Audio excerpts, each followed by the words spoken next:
Hello, this is John D. Callahan, and this is how I fixed my shower valve and saved a lot of money. Now, my shower valve broke here and it wouldn't turn off. So it's a common problem that these valves wear out over time. They either leak or they break in some other manner. And in this manner, you couldn't turn it off. And I will show you that in a second. So you have a few options. You can hire a plumber who's going to take this plate off, obviously. He may have to cut here, or he may have to cut on the wall, and that's typically what they have to do, and they replace the whole valve. And if you're really lucky, they won't have to cut, but usually they do. Either the tub, or shower, well, the shower here, and then fix the fiberglass later, or the wall on the other side, if you have a wall on the other side, and do the drywall.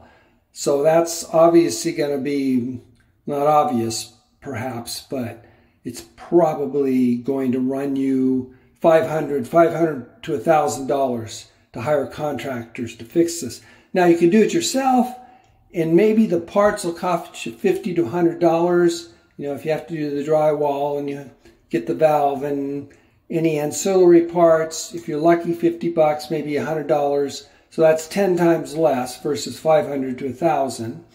You could maybe do it yourself for 50 to 100, but it's going to be a lot of time and effort, especially if you don't already have the skills to do it. Now, what I did instead was, instead of worrying about turning the shower off here, I bought a little part at Lowe's that cost me $5, literally. You screw it in here to the pipe, and then you screw the shower head into it, and it's just a little valve. So I fixed it for $5 and 5 minutes. Not quite that. It took me a little longer to find the part and screw it in, but 5 minutes is fair.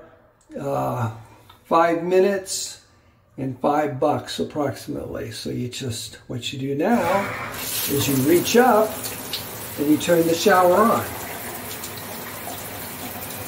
Very simple. Just instead of turning the shower on and off with the valve, you just turn it on and off right here at the head. It only takes a second. It's easy to reach up and do it. So you turn it on, and now the valve still functions in the same way as far as hot and cold. So you have a completely functioning, and it could last for many years. And it's a $5 fix, and you can see now I can no longer turn it off. It's still running. It goes in and out. It won't turn off. So that's how the valve broke. And my fix, because again, the valve still works perfectly fine as far as hot and cold and flow, I just turn it on and off here at the head. So that's my $5 fix and 5-minute fix versus a plumber. $500 to $1,000, or are you trying to do it yourself for 50 to 100 and many hours?